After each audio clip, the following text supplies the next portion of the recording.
Share बाजार के अंदर डेरिवेटिव्स क्या होते हैं?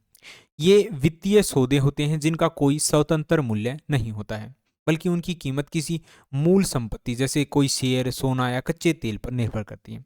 जैसे कंपेयर करिए, अब एक कंपनी है, उसके अगर आप शेयर खरीदते हैं तो आप एक तरह से उसकी हिस्सेदारी खरीद रहे हैं। गोल्ड में भी सेम ही है, या आप सोना खरीदते हैं या एक आप हिस्सेदारी खरीद रहे हैं।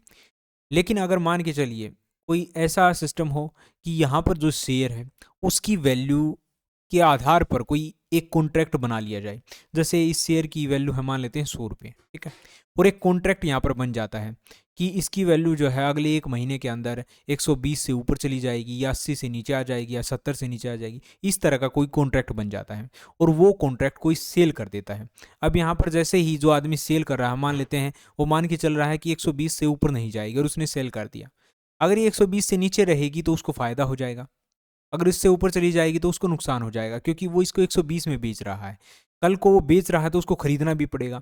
अब 120 में कोई ये सोच कर खरीद रहा है कि ऊपर जाएगी मार्केट और उसको फ़ायदा होगा, और मान लेते हैं ऊपर नहीं जाती है, नीचे ही रहती है, तो जितनी भी ये नीचे रहेगी उतना ही उसको फ़ायदा हो जाएगा। तो एक तरह की ये कॉन्ट्रैक्ट होते हैं, एक वित्तीय सौदे होते हैं जिनका अपना कोई मूल्य नहीं होता, बल्कि जो दूसरी चीज़ें होती हैं, चाहे वो शेयर हो, सोना हो, उसके कंपेयर में इनको निकाला जाता है। इनका उपयोग भविष्य में होने वाले नुकसान और जोखिम को कम करने के लिए किया जाता है, हेजिंग जिसको बोलते हैं।